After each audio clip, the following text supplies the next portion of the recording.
vamos a entrar ya en las que son las patógenas. La ventaja es que son pocas con respecto a eso. Sin embargo, muchas son muy relevantes y bueno,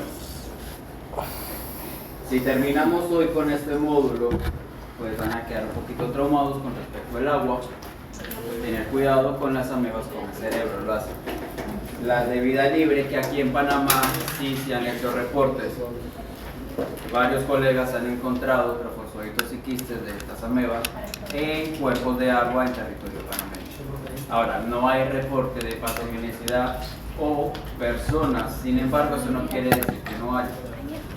Porque como ustedes saben, yo sé que parece absurdo pensar que una persona que contrae una infección, desarrolla una enfermedad, por lo general debería ir como al médico, pero tristemente por razones sociales, religiosas, simplemente algo personal, no van y se dejan extender y su enfermedad puede ir evolucionando a un punto en que ya es prácticamente irreversible. Entonces se van a topar ustedes, cuando se gradúen y estén trabajando, se van a topar con muchos pacientes que van a presentar ese tipo de comportamientos que pudieron haber contrarrestado, por así decirlo, desde un principio su enfermedad, pero normalmente van cuando ya están en un estado, digamos, como muy avanzado. Bien, entonces, la ameba patógena, la principal con la cual vamos a iniciar es el Entamoeba. Entonces, ¿quién me lee estos dos párrafos? Paciente de 68 años ingresó a urgencia del hospital Scarlett, portadora de diabetes tipo 2 en tratamiento con metformina, alergia al paracetamol y dofecoxifeno. Refería dolor abdominal de moderada intensidad progresiva de 2 meses de evolución, acompañado de distensión abdominal, diarrea crónica, indicación de disposición disentérica, fiebre no cuantificada, así como malestar general y arbitrario. Bien, necesito otro voluntario. Puedes leer estos dos de aquí, que son muy raros. En una primera atención médica a la exploración física estaba febril y presentaba dolor abdominal en el hipocondrio derecho. En esa ocasión fue manejada con analgésicos y dada de alta. 2 semanas más tarde continuó con dolor en el hipocondrio derecho y el cuadrante inferior derecho del abdomen, siendo interpretada como una infección del tracto urinario y prescribiéndose una quinolona. En el 5º día de tratamiento, ella continuó con empeoramiento de la sintomatología, por lo que realizó una ecografía abdominal. Reportó asas intestinales dilatadas, indicándole esta vez 500 miligramos de nitazoxanida durante 3 días por sospecha de una paralización. Más adelante tuvo una caída de la cama, golpeándose en la región lumbar y la cadera derecha, con la que fue ingresada al departamento de urgencias y domicilio. Bien, entonces, si ven en esta primera parte, es un caso clínico de una evolución de un paciente que ingresó, tiene sospecha de una posible parasitosis. Entonces, en el examen físico general se consiguió flow de 500, una presión arterial de 100 sobre 60, una temperatura normal de 37 grados, así que eso me quiere decir de que no está presentando fiebre, ¿sí? Y obviamente hay algo importante, la persona presenta obesidad. No es por ser discriminatorio, pero cuando una persona tiene rangos de salud que se salen sobre los límites normales, son más susceptibles a desarrollar una patología, ya sea en nuestro propio organismo, o son más susceptibles a desarrollar infecciones por agentes infecciosos externos o internos, ¿sí? Bien, otro voluntario. Excelente. Estas dos. Se describió a la paciente en posición antiálgica y refería aumento de dolor en el hipocondrio derecho. Se detectó una masa abdominal palpable en la fosa ilíaca derecha. Una radiografía de la columna lumbar detectó una espondilolifiesis L4 y L5 y desgarro parcial del músculo ilíaco derecho. Fue evaluada por neurocirujano, quien mencionó un probable compromiso radicular solicitando una resonancia magnética que fue informada como un proceso inflamatorio en ambos psoas, compatibles con probables hematomas y abscesos. Bien. Otro voluntario. Nadie. Tú mismo. Déjeme este párrafo de aquí. La radiografía abdominal simple mostró una asa fija en el flanco derecho, con edema interasas y nivel hidroaéreo. Se realizó una tomografía computarizada de abdomen, observándose engrosamiento de la pared y neumatosis en el colon ascendente, asociada al líquido libre con índice de atenuación correspondiente al líquido no puro en la fosa ilíaca y corredera parietocólica derecha, compatible con abscesos. Bien. ¿Quién me puede leer las pruebas de laboratorio? Daniel. Pruebas de laboratorio. Hemoglobina 11,3 gramos por decilitro. Hematocrito 31,8%. Volumen corpuscular medio 88,6. Recuento de leucocitos 21.450 células por milímetro cúbico. Neutrófilos 85%. Plaquetas 145.000 por milímetro cúbico. Proteína C reactiva 376,23 miligramos por litro. Glucosa 243 miligramos por decilitro. Urea 112,2 miligramos por decilitro. Creatinemia 1,27 miligramos por decilitro. Sodio 131 milimol por litro. Potasio 4,5 milimol por litro. Cloro 95. Bilirubinemia total 0,26 miligramos por decilitro. Procalcitonina 9,69 nanogramos por mililitro. Parámetro entre 2 a 10. Bien, entonces, vemos que la persona presenta rangos fuera de lo normal. Obviamente, vemos algo importante, que aquí vemos que su obesidad más los daños que tuvo, por los cuales ingresó primero, que fue la caída, obtuvo que los rangos, los parámetros junto con su obesidad esté todo por encima. Sin embargo, aquí hay algo importante.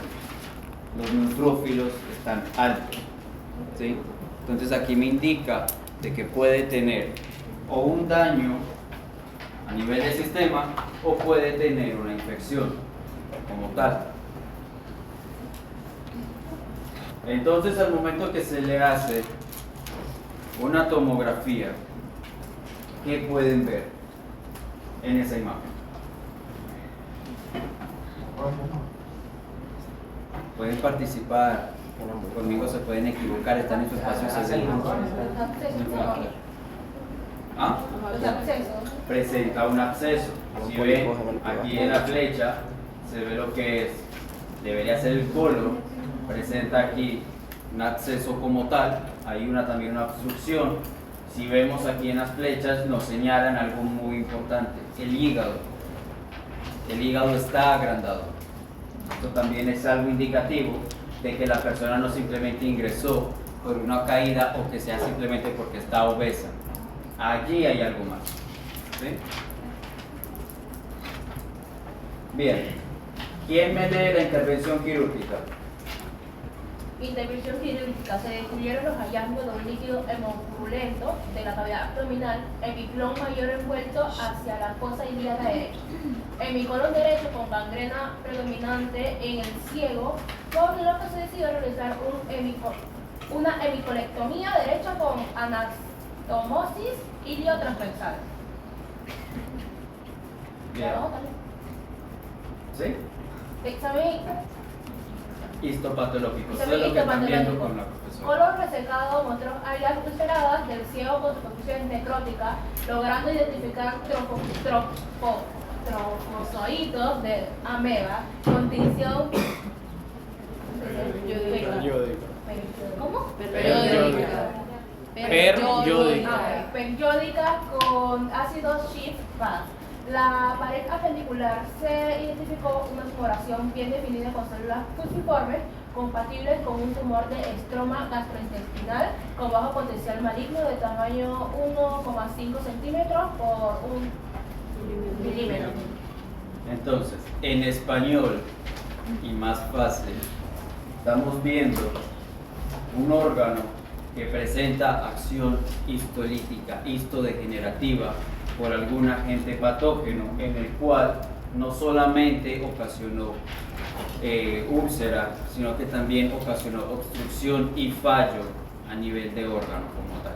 ¿Sí? Entonces aquí podemos ver grandemente un órgano totalmente dañado, mientras que en el corte histológico vemos que sus células están siendo o fueron, digamos que modificadas por la acción histolítica o histopatogénica del agente infeccioso como tal. Tristemente, este caso clínico es de una persona de Ecuador de 54 años que se publicó en un artículo científico y la persona murió. ¿Sí? ¿Por qué murió? Porque al momento de que se le hicieron los cortes histológicos, no solamente encontraron el daño a nivel de tejido como tal, sino que entre esos encontraron algo muy importante. Varios trofozoitos de una ameba. ¿Sí? Que esa es la ameba que vamos a ver hoy. Entamoeba histolítica. De todas las amebas del género Entamoeba histolítica es la más importante. Y de hecho su nombre lo indica, histolítica. Tiene la capacidad de ocasionar daños a nivel histológico o a nivel de tejido. Muchas de ellas, dependiendo de su cepa, puede ser un microorganismo comensal, no un patógeno.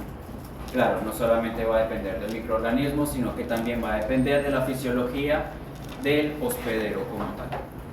Sin embargo, hay otras cepas u otras variantes en que son altamente virulentas, altamente infecciosas, sin importar la fisiología del hospedero, en este caso la persona. Entonces, si vemos la morfología de Entamoeba histolítica, es similar a las amebas comensales. Por eso se suele confundir las amebas comensales con la ameba patógena y viceversa. ¿Sí? Porque en algunos casos se requieren pruebas moleculares y otro tipo de pruebas de laboratorio un poco más específicas para poder diferenciarlas. ¿Quién me recuerda cuáles son las amebas comensales que son exactamente iguales a histolítica?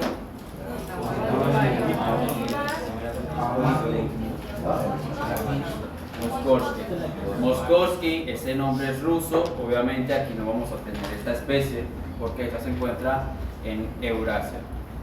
Sin embargo, en la parasitología y en la infectología, en la microbiología, se suelen mencionar algunos microorganismos de otras regiones porque, como yo, migramos, ¿sí? Y hay muchas personas que migran y ellos mantienen un flujo o una introducción de microorganismos patógenos que son endémicos de una región y los reintroducen a otras regiones. Y como ahora estamos viendo que el mundo tiene mayor facilidad de migrar de un lado a otro, entonces estamos encontrando de que hay personas que se mueven de un lado a otro y están o son portadores de algún agente infeccioso. Entonces por eso se suelen mencionar algunos de otras regiones, porque puede ocurrir en tal caso de que les toque un paciente que sea portador de un microorganismo infeccioso de otra región del mundo. Entonces, las amebas, para recordar, tienen las dos morfologías, que es el trofozoito y el quiste. El trofozoito, que es el patógeno, vamos a encontrar que mide aproximadamente 10 a 60 micras, es una célula irregular. Vamos a ver que el citoplasma es muy granular, se pueden ver algunas vacuolas. El núcleo tiene algo importante y algo característico. Tiene una cromatina puntiforme, o sea, pueden ser pequeños puntos alrededor de concentraciones de ADN, y un cariosoma central, que es el que le da el típico característica como si fuera un ojo. La misma característica del núcleo la vamos a ver tanto en trofozoito como en quiste. El quiste, como cualquier otra ameba comensal, cualquier otro de género entamoeba, va a ser redondeado, es grande, es casi el mismo tamaño que Entamoeba coli. La diferencia es que Entamoeba coli puede desarrollar hasta 8 núcleos cuando es maduro. Sin embargo, Entamoeba histolítica, cuando el quiste es maduro, nada más va a presentar 4 núcleos. Es algo característico. Ahora, el infeccioso es el quiste maduro o el quiste inmaduro. El maduro, ¿verdad? Para recordar. ¿Por qué les hago esta pregunta? Porque en el ciclo de vida, que es un ciclo de vida monoxeno, ¿qué me quiere decir ciclo de vida monoxeno? Un solo hospedero. Muy bien. ¿Por qué? Una persona que está infectada y es asintomática va a defecar, en sus heces va a salir el quiste maduro, ¿sí? Digamos que es una persona del campo que son más susceptibles a tener infecciones por Entamoeba histolítica o cualquier otra ameba comensal. Cuando se hace deposiciones, ya sea en una letrina, aguas residuales no tratadas o en el campo, la materia contaminada con los quistes van a quedar allí en el suelo. Van a ocurrir dos cosas, va a ocurrir la brisa. ¿Cómo se llama lo que transmite el microorganismo y que es inerto? Empieza por F. Fomites. Se pueden generar fomites. Lo otro es que puede ocurrir la acción de vectores mecánicos. ¿Quién me recuerda que un vector mecánico? Introducción a la para. Exactamente, lo transporta simplemente. Entonces, en este caso, un ejemplo de vector mecánico, las moscas. Las moscas sabemos que tienen cierta afinidad por la materia en descomposición y la materia fecal. Un agua contaminada, por ejemplo, que el ejemplo que yo les di de Cerro Punta, ¿sí? Que del agua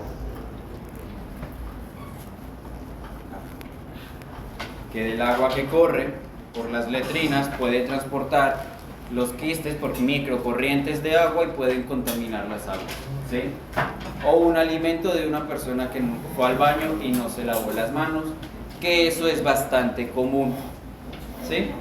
Entonces, la persona, sea como sea que haya contraído por cualquiera de los mecanismos el quiste inmaduro, el quiste va a llegar a lo que es al tracto gastrointestinal, específicamente el estómago, donde el ácido clorhídrico va a reaccionar con la quitina del quiste y esto va a activar los núcleos, los 4 núcleos, y se va a salir el trofozoito. Ahora, en Entamoeba histolítica, que el quiste maduro tiene 4 núcleos, va a ocurrir algo. De los 4 núcleos se van a dividir a la mitad y vamos a obtener 8. Entonces, en pocas palabras, de un quiste maduro van a salir 8 trofozoitos que posteriormente van a migrar a lo que es el intestino. Tienen mayor afinidad por el colon, pero también pueden invadir el intestino delgado y alojarse allí. Pero normalmente tienden a migrar a lo que es el colon, ¿sí? ¿Comprendimos lo del ciclo de vida? ¿Seguros? ¿No? ¿Quién dijo no? Si tú no estás prestando atención. Tu caso no cuenta porque no prestas atención. Entonces, volvemos a lo mismo. Una persona infectada hace deposiciones, ya sea por fomites, por vectores mecánicos, aguas contaminadas o alimentos contaminados. Otra persona sana va a ingerir el quiste inmaduro. El quiste maduro en el estómago, junto con el ácido clorhídrico, va a permitir la división de los núcleos, donde de los 4 núcleos vamos a obtener 8 núcleos, en los cuales van a salir 8 trofozoitos. Si yo les pongo en el examen, ¿cuántos trofozoitos salen de un quiste maduro en tamoeba histolítica? Yo espero que me pongan 8. Es bastante tonta la pregunta. Entonces, de esos 8 trofozoitos, ellos van a migrar a lo que va a ser el colon, donde tienen mayor afinidad. Y allí es donde se van a quedar. Del diagrama, más o menos, de cómo se es la división de los trofozoitos. El trofozoito, si se encuentra en un lugar, en este caso el colon, ellos no necesitan necesariamente, para dividirse, necesitan llegar a quiste. Dentro del colon, como es una célula, él se va a dividir por fisión binaria, el trofozoito. Sin embargo, cuando los trofozoitos son arrastrados por la materia fecal y cambian las concentraciones de oxígeno y temperatura, él se va a enquistar a un quiste inmaduro que posteriormente va a ir madurando a un quiste maduro. ¿Sí? ¿Comprendimos? Bien. Ahora sí, lo importante. Mecanismo de patogenicidad. En tamoeba histolítica, en su mayoría no suele ser tan patógeno. Algunos suelen ser portadores, claro, también dependiendo si no es una comensal. Entonces, si es una cepa no patógena y no tan virulenta, en este caso va a actuar como un microorganismo que no va a hacer el más mínimo daño. Va a estar en el intestino, se puede alimentar de ciertas bacterias que se encuentren allí y se pueden liberar los quistes por la materia fecal y la persona no tiene idea que tiene tamoeba histolítica en su intestino. Sin embargo, si la persona ingirió una cepa altamente virulenta más su fisiología permite que haya unas condiciones idóneas para el microorganismo patógeno, entonces en este caso va a haber unas múltiples patologías. Primero, ella puede hacer daño en el colon, cualquier región del colon, puede perforar e invadir otros órganos, ¿sí? Entonces, para entender el mecanismo de patogenicidad en tamoeba histolítica hay que ver lo que es los mecanismos principales. La ameba, primero, ella se va a adherir a lo que va a ser a la mucosa intestinal. En la mucosa intestinal, ella va a secretar una serie de sustancias histolíticas en las cuales van a ir deformando los enterocitos que tapizan el intestino. ¿Sí? Una vez ella ha deformado, ella va a formar una especie de poro u orificio en la mucosa intestinal. Este orificio puede ser grande y puede perforar hasta la musculatura del mismo intestino. ¿Con qué fin? De ella poder llegar a su fuente de alimento, que son los eritrocitos. Ella se alimenta de eritrocitos y ella necesita perforar para poderse alimentar. Entonces, este poro que se conoce, bueno, que eso es hecho por el patógeno, se conoce como amebunas o botones de camisa.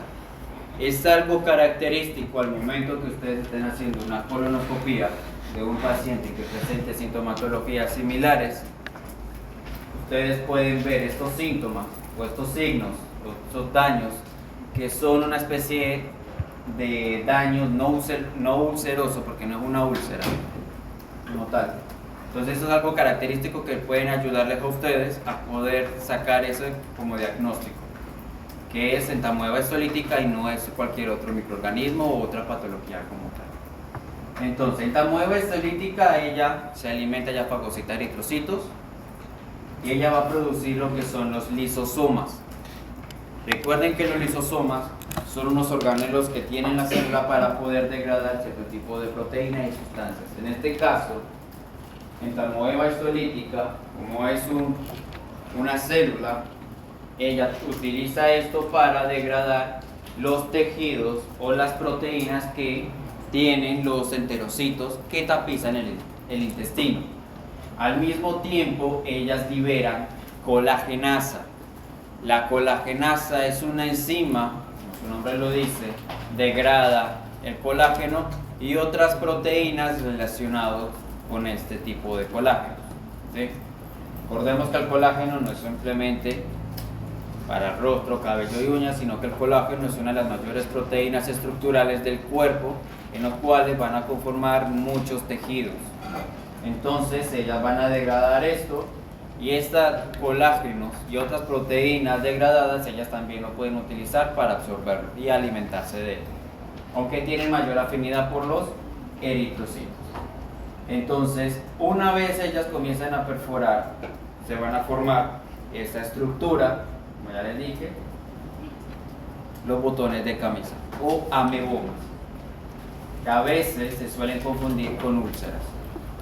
Entonces, si es la ameba no patógena, ella simplemente va a actuar como un microorganismo más. Sin embargo, cuando es el agente patógeno, además de que va a ocasionar los amebomas, ella va a secretar una especie de sustancias quimiotoxinas, entre otros, en los cuales va a ocasionar una inflamación.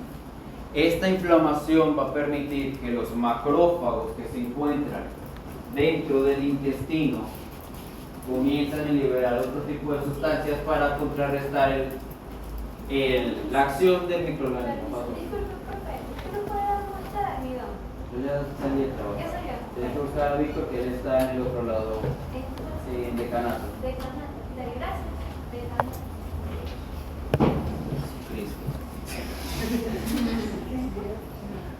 Entonces, además de que el microorganismo, la ameba, está perforando, ocasionando los amebomas, está liberando sustancias de inflamación junto con los macrófagos y los neutrófilos, ellos van a segregar una serie de sustancias que va a ocasionar una especie de inflamación. Recuerden que la inflamación, ¿qué es lo que necesita o qué es lo que hace el cuerpo en este caso?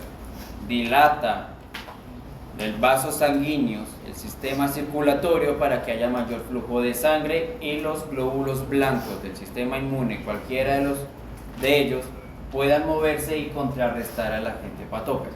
Sin embargo, cuando hay dilatación, no solamente hay mayor flujo de glóbulos blancos, también hay eritrocitos.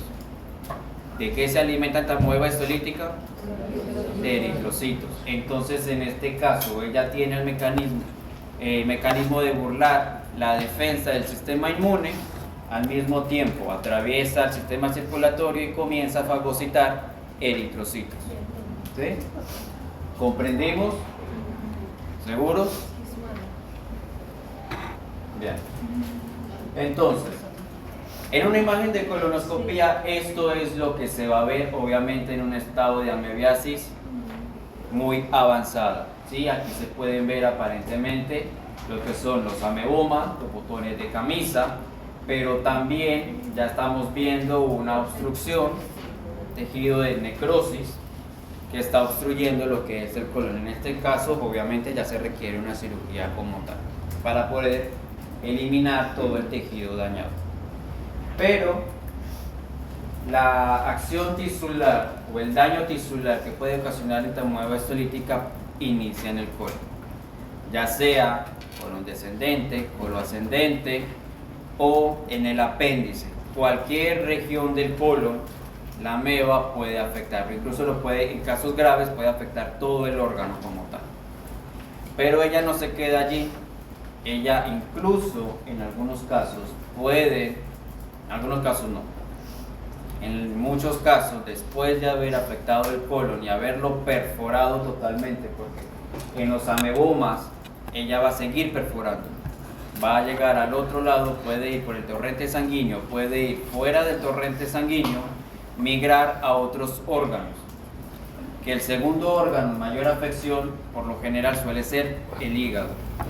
De hecho, esta imagen es un estudio que estaban haciendo de patología para ver la acción de patogenicidad de esta ameba histolítica en ratones, cómo podía ocasionar el daño en todo el hígado a nivel de órgano y a nivel histológico como tal. ¿Sí? Aquí se ve claramente, son células que ya están deformadas, aquí se ven lo que son los trofozoitos de esta ameba histolítica, Sí, tienen harto. No es miedo. Trofozoitos de entamoeba histolítica en el tejido hepático de rato. Entonces, este diagrama se ve más bonito. La ameba, ella se va a adherir a lo que es a los enterocitos, va a comenzar a secretar una serie de sustancias en las cuales va a comenzar a deformar y a alisar los enterocitos. Una vez ella atraviesa, ella va a comenzar a perforar hasta ocasionar lo que son los amebomas y posteriormente va a ocasionar también muerte y daño a nivel de tejido, o sea, necrosis como tal, con el fin de fagocitar. Aquí este dato importante, una publicación científica en el cual se dieron cuenta que ahí habían algunas personas que eran más susceptibles a otras, ¿sí? Entonces se dieron cuenta que primero los hombres somos más susceptibles a desarrollar la patogenicidad por entamoeba histolítica que en las mujeres, pero adicional se dieron cuenta que hay personas, sin importar el sexo, mayormente hombres, que presentan un gen en el cual permite que sean más susceptibles a entamoeba histolítica y estos puedan desarrollar patologías importantes que pueden incluso comprometer su vida por entamoeba histolítica en comparación a otros que son portadores de entamoeba histolítica pero no tienen el gen. Entonces, aquí es donde voy, que para desarrollar una patología por un agente infeccioso no solamente se requiere el agente infeccioso, sino la fisiología del mismo paciente. ¿Sí? ¿Estamos claros? ¿Tú crees que esto Bien. Ahora, la amebiasis, que es el nombre como se le conoce a la patología, una persona que presenta síntomas de amebiasis va a presentar lo que es la característica de un signo de disentería amebiana. La disentería amebiana, vamos a ver una persona que va a presentar diarrea no sanguinolenta, pero en casos más graves va a presentar diarrea sanguinolenta. Si una persona presenta diarrea sanguinolenta y adicional laboratorio encuentra quistes y trofozoitos, esto ya me está indicando que sí o sí es entamoeba histolítica. Se descartan las comensales de una vez. ¿Por qué? Porque recuerden que las comensales pueden ocasionar diarreas, pero no es sanguinolenta. Entonces, además de eso, las flatulencias, dolores abdominales, va a presentar fiebre localizada o total, ¿sí? Y obviamente los exámenes de laboratorio, que aquí tenemos una compañera de laboratorio, que ellos son los que ven eso, que ellos ven para técnicas parasitológicas, ellos son los que ven en las muestras fecales de los pacientes los trofozoitos y los quistes. Si una persona presenta diarrea, pero no hay quiste y no hay trofozoito, obviamente se descartan las amebas. Si una persona presenta materia fecal dura normal, ¿creen ustedes que se pueda encontrar el trofozoito? ¿Sí? ¿Seguros? Si una persona presenta, no presenta diarrea, sino deposiciones normales, ¿puede presentar trofozoito? ¿Sí? ¿Sí? ¿Quién dijo sí? No. ¿Ah? Solamente el quiste. Exacto. ¿Por qué? Recuerden que en el ciclo de vida, si el trofozoito está en el intestino y es arrastrado por la materia fecal, las condiciones de oxígeno y temperatura no son apropiadas para el trofozoito. Entonces él se va a enquistar, que es su mecanismo para sobrevivir a un agente, a un ambiente que es peligroso para él mismo. Es un mecanismo, ¿sí? Sin embargo, una persona que presenta amebiasis y presenta estos síntomas va a presentar la diarrea. La diarrea no es ocasionada por el agente infeccioso. La diarrea es ocasionada por el mismo cuerpo. Es un mecanismo que tiene el cuerpo para poder eliminar a través de las deposiciones lo que sea que esté ocasionando un daño a nivel de tejido, ¿sí? Eso es algo característico del cuerpo. Entonces, como el cuerpo está tratando de desechar lo que sea que está ocasionando daño, entonces en la diarrea como tal va a salir el quiste y va a salir el trofozoito. Como va a ser muy rápido y de forma constante este mecanismo que tiene el cuerpo, no le va a dar el tiempo suficiente al trofozoito de enquistarse. Por eso, en una diarrea es donde vamos a encontrar los dos estadios del parásito. Esa es la diferencia. ¿Sí?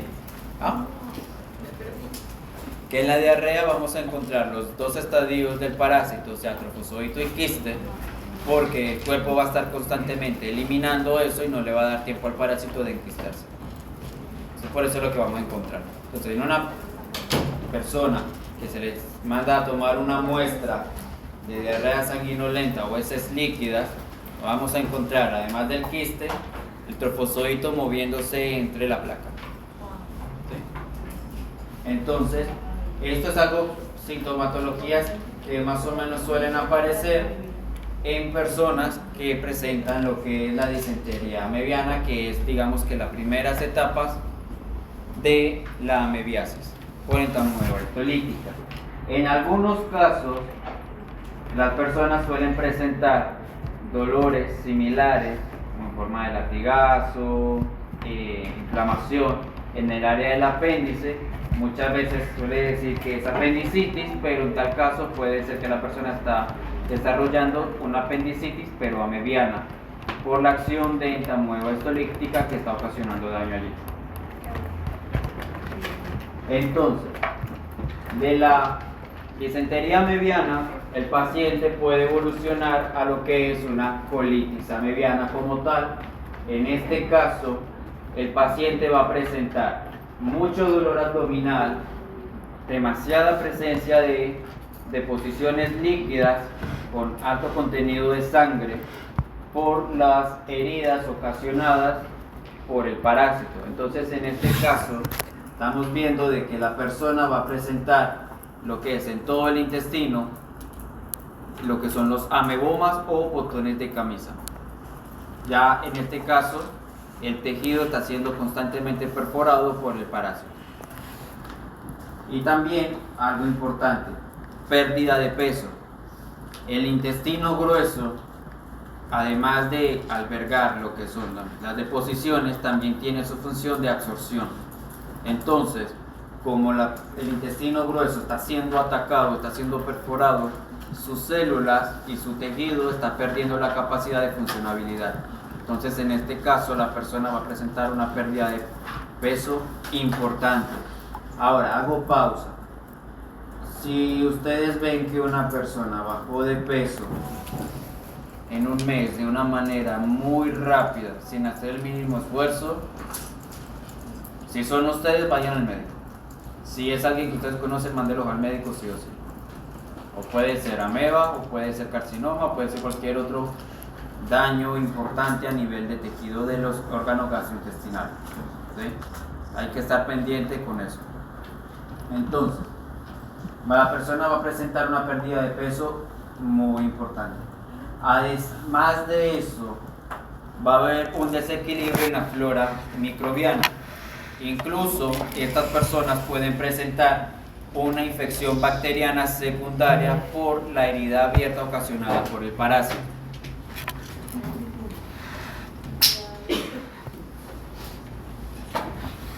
¿Tú sabes que si tú me desconectas eso te haces?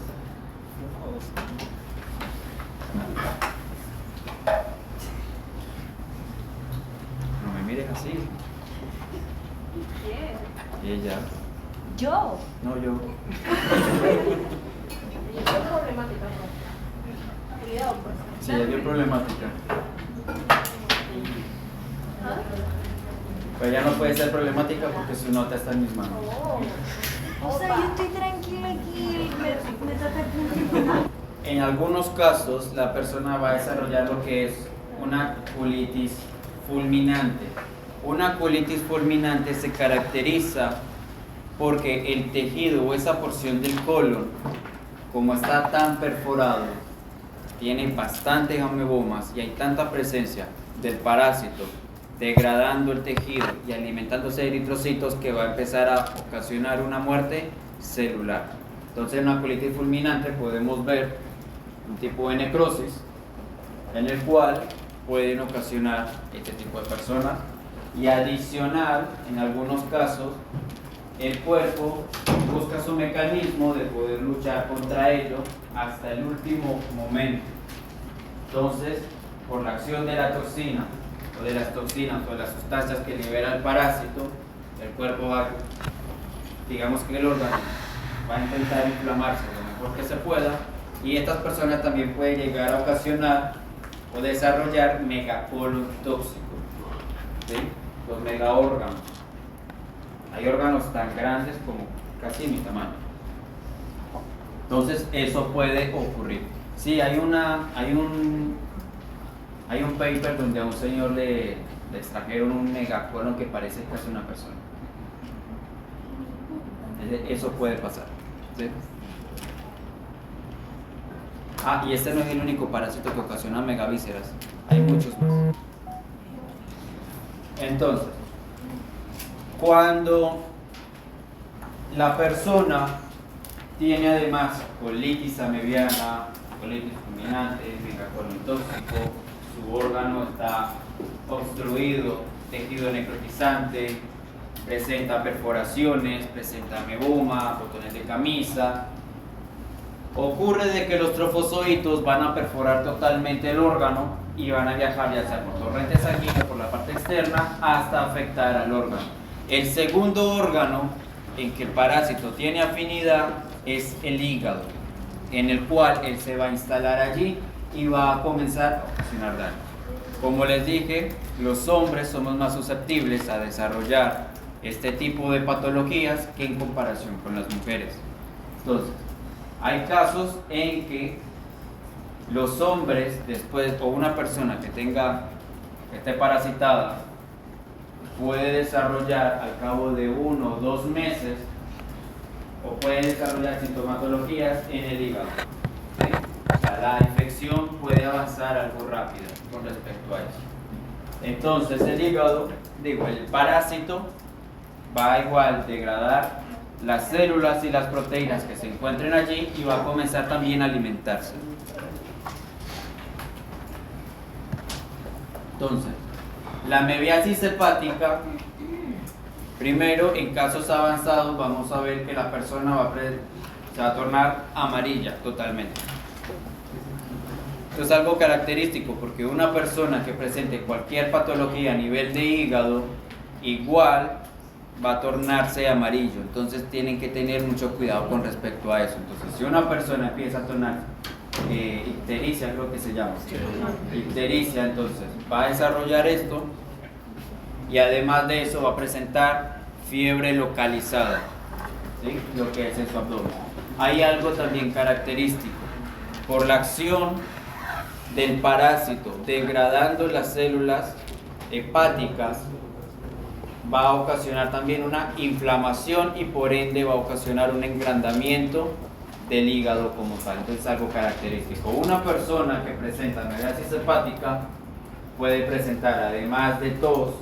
¿Por qué tos? Porque el parásito puede haber perforado también el hígado y haber migrado a lo que son a los pulmones como tal. Puede presentar náuseas, vómitos, debilidad, obviamente la pérdida de peso porque tanto el colon está siendo perforado como el mismo hígado, entonces no hay funcionabilidad correcta con respecto a eso.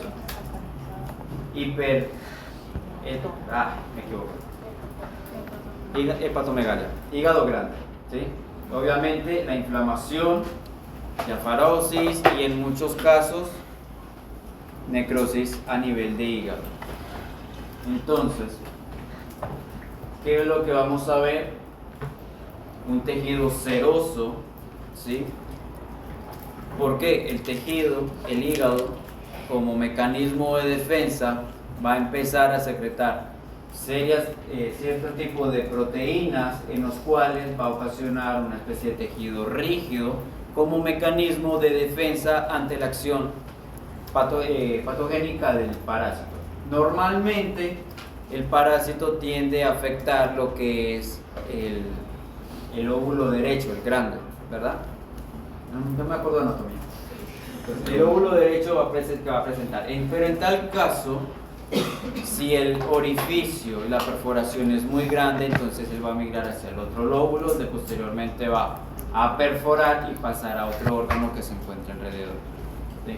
Entonces, en una persona, además de que va a presentar este tipo de daño, va a haber mucha secreción de líquido, de pus. Ese pus contiene además lo que son glóbulos blancos, toda la gama de los glóbulos blancos, pero adicional va a presentar bastantes eritrocitos, que en los cuales le va a favorecer al parásito porque él se alimenta de este grupo de células. Entonces es algo característico que ocasiona esto. Entonces, al momento de tomar una prueba, ya sea el técnico, el laboratorista, la enfermera, o en tal caso que les toquen a ustedes, para poder ver si la persona tiene amebiasis hepática, tienen que hacerle sí o sí una punción hepática, con el fin de extraer el líquido que se encuentra ahí. Entonces este líquido tiende a ser fétido, marrón oscuro, algo rojizo por la alta presencia de sangre, y al momento de verlo en placa van a presentar, o se van a ver en el microscopio, la presencia de los trofozoitos. ¿Sí? Es la única ameba que puede hacer eso. ¿Ya todos firmaron? Entonces es la única ameba que puede hacer eso. Entonces, obviamente, para los laboratoristas tienen que hacer lo que es las pruebas de funciones hepáticas, la fosfatasa alcalina tiene que estar alta, la albúmina en este caso tiene que estar baja y la bilirrubina tiene que estar alta. ¿Sí? También como pruebas rápidas, se necesita para estos casos se necesita un diagnóstico rápido, entonces aquí se requieren también pruebas inmunológicas, serológicas, inmunofluorescencia, prueba de ELISA, PCR, hemaglutinación directa, entre otras pruebas directas serológicas para hacer el diagnóstico como tal de este parásito. ¿Por qué se requiere las pruebas directas, las serológicas? Porque ha ocurrido en que se toman la muestra, pero no se encuentra o no se puede identificar de forma correcta el trofozoito. ¿Sí? Entonces, tenemos las pruebas, el diagnóstico de la amebiasis hepática, sin embargo no encontramos el trofozoito. Entonces en este caso se hacen las pruebas serológicas para confirmar. Porque ocurre en laboratorio, es algo muy común, de que a veces se está revisando las muestras y es difícil encontrar el parásito, pero sabemos que es una parasitosis, entonces se le hacen las pruebas serológicas también para confirmar, en caso de que sea difícil de observar el parásito. Bien, algo también característico de lo que es la amebiasis a nivel de tejido es que en ciertos casos pueden ocasionar daños a nivel cutáneo, donde podemos ver las manifestaciones cutáneas de estas amebas, mayormente lo que es en el ano y en ciertos casos en las mujeres puede bajar a lo que es el área genital, pero también a nivel hepático en el área La ameba puede perforar y también puede ocasionar daño a nivel de tejido epitelial desde la parte de adentro, ¿sí? De adentro hacia afuera se pueden presentar inflamaciones, enrojecimientos y, en casos tal como esto, úlceras, ¿sí? Entonces, obviamente, un caso de estos, que esta imagen es de una niña de 5 o 6 años más o menos, que era el paper que leí, estos ya son casos muy avanzados, ¿sí? Estos son casos ya muy avanzados. En este caso, pues se hace lo que es una biopsia para poder ver o confirmar de que haya la presencia de trofozoitos en el tejido. Entonces, en las pruebas de laboratorio, ¿qué es lo que se van a dar cuenta? Leucocitosis, ¿verdad? Neutrofilia y una pandemia. Esto es algo característico de parasitosis, especialmente para entamoebas. ¿Sí? Son cosas que ustedes tienen que empezar a leer al momento de que les lleguen pruebas de laboratorio. Y si alguno de ustedes se especializa en patología, cuando ustedes estén analizando una biopsia, ustedes van a ver el tejido, van a ver los trofozoitos. Por esto es importante. Si se especializan en patología, es algo muy bueno. Se necesita.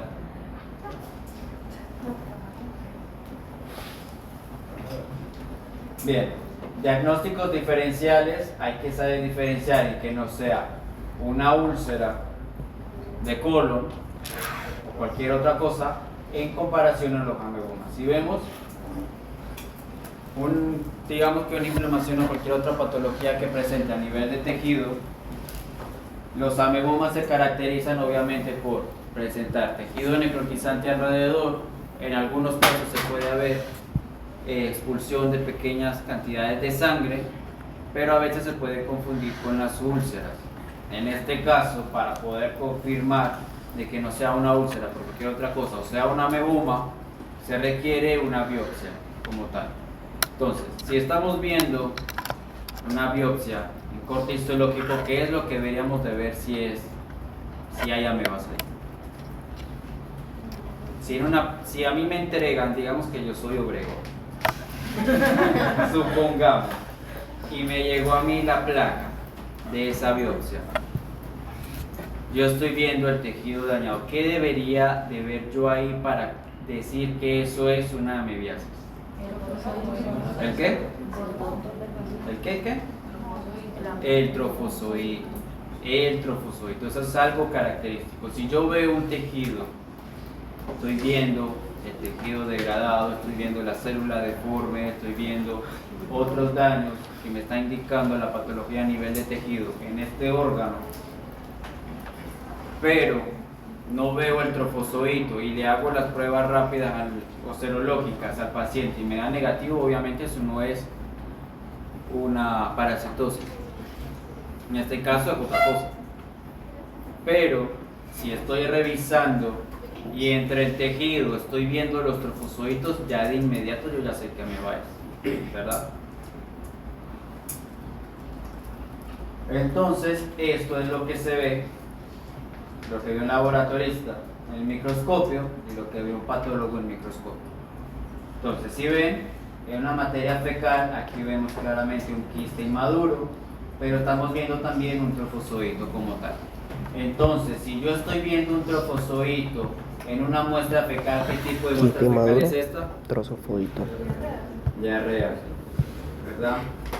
Pero a nivel de tejido, en una biopsia, esto es lo que yo voy a ver. Entre todas las células del hospedero voy a ver al trofozoito. ¿Cómo podría diferenciarlo? Porque normalmente el trofozoito va a ser un poco más redondeado. Su núcleo puede variar en tamaño con respecto a las células del hospedero. ¿Sí? Pero si a veces da dificultad, como en estos casos, poder encontrarlo porque hay que verlo con los ojos de la fe, la vida y la ciencia ha ido avanzando y hoy en día se han utilizado o se han inventado nuevos métodos de tinciones característicos para poder resaltar ciertas estructuras del parásito y verlo allí y poder ver la diferencia entre la célula o el tejido del hospedero y el parásito. ¿Sí? Bien, ya en los casos, obviamente en las amebiasis cutáneas, ya esto es algo mucho más raro. Primero, la mayor prevalencia de infección o de daño de tejido por amebiasis va a ser el intestino grueso, el colon. Seguidamente vamos a ver en mayor proporción lo que es la amebiasis hepática. Ya en menor proporción y en casos mucho más raros son a nivel cutáneo o de otros órganos como tal, incluyendo amebiasis cerebral. Entonces aquí vemos tristemente caso de esta niña en que ha perdido su ojo y parte de su rostro por la acción histolítica de la ameba, y obviamente aquí estamos viendo casos muy avanzados. Lo normal es que la ameba migre a lo que es el tracto urogenital, mayormente en mujeres, pero que hay casos de hombres. Obviamente estos son casos muy raros y muy avanzados. ¿Por qué migran? Porque como el daño está a nivel del intestino, la ameba puede seguir por el ano y posteriormente puede ir afectando el tejido alrededor hasta llegar a lo que es el área urogenital. ¿Sí? ¿Preguntas? ¿Todos bien? Bien. Sin embargo, no quiere decir que sea el único órgano. Una vez la amoeba histolítica perfora el intestino grueso, ella tiene la libertad absoluta de emigrar a cualquier parte del órgano, ¿sí? En mayor proporción a lo que es el hígado, porque ella puede ir por las arterias y queda mucho más cerca, aparte de que ella tiene receptores de ciertas sustancias químicas en los cuales secreta el hígado como tal, tiene mayor afinidad por ello. Sin embargo, ella puede afectar también lo que son otros órganos que se encuentran alrededor. Pueden afectar lo que es todo el intestino, esto que en este caso es una extirpación del apéndice por una apendicitis amebiana, pero también puede perforar lo que es los pulmones, corazón. Ya vieron las imágenes a nivel cutáneo, a nivel ocular, a nivel urogenital, riñones también y cerebral. Pero estos son casos muy, pero muy raros. Tristemente, a nivel epidemiológico, entamoeba histolítica es cosmopolita, ¿sí? Y ella es, se le puede determinar, pandémica, se encuentra en gran parte del mundo, especialmente en regiones tropicales. Tristemente, y no es por ser racista o despectivo, pero las regiones de mayor índice de pobreza son las más susceptibles a contraer este tipo de parasitosis. ¿Sí? Entonces, si en algún caso les llega a pacientes con este tipo de cosas, si tiene obviamente una colitis amebiana, una colitis fulminante, tiene un daño a nivel de tejido, hepático, obviamente aquí esto requiere cirugía. Hay que, primero tienen que tratar al paciente porque hay que eliminar el parásito, ¿sí? Si es a nivel de intestino, metronidazol, secnidazol. Si es extraintestinal, el metronidazol igual funciona, el secnidazol también. Para los asintomáticos, porque son portadores, no es necesario que se les mande esto porque este tipo de antiparasitarios son mucho más agresivos. ¿Sí? Entonces, para los que son asintomáticos, portadores, que no presentan ninguna sintomatología como tal, la diloxanida, paramomicina y iodoquinol. ¿Sí? Pero si una persona presenta este tipo de daños tan grandes que comprometen, ya sí requiere una cirugía y una extirpación como tal de cierta parte del órgano o del órgano completo. ¿Preguntas? ¿Claros? ¿Sí? Bien. Entonces aquí, este es otro paper de una amebiasis fulminante, colitis amebiana fulminante, de una persona también, en los cuales esta presentaba infecciones del SARS-CoV. O sea, esta publicación es del 30 de septiembre del 2021, de un caso también en que la persona murió. Tristemente, aquí podemos ver las imágenes, el daño del hígado, engrandamiento, también hubo perforación de pulmón como tal, y aquí se puede ver lo que es el órgano y el tejido, cómo estaba dañado por la acción del parásito. ¿Sí? Aunque ustedes no crean, estos son casos muy comunes que se presentan en el mundo. Esto, si mal no recuerdo, esto es de Perú, Lima. ¿Sí? Esto es muy común y en Panamá también se presenta. Si los hospitales de Panamá presentaran mayores casos o dieran a conocer los casos que ocurren realmente aquí en el país, sería muy común también verlos. Lo que pasa es que los hospitales mejor lo dejan archivado y no los publican. Por eso hay personas que dicen que aquí en Panamá no se ve, pero en Panamá sí se ve. ¿Sí? Simplemente no se publica. Aquí tenemos otras imágenes de colitis amebiana. Podemos ver claramente tejido necrotizante, podemos ver los amebomas. Aquí podemos ver algo importante, lo que es el colon. Aquí hay una perforación, hay una obstrucción, el tejido ya está dañado, entonces se ha cerrado prácticamente. Entonces aquí se puede ver claramente si se le hace una colonoscopia o se hace una cirugía, tejido necrotizante o muerte a nivel de tejido.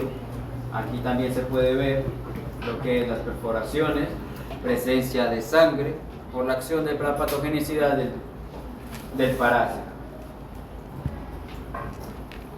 Y bien, terminamos. Gracias. 6:30. Ay, excelente, terminamos este tema, me encanta.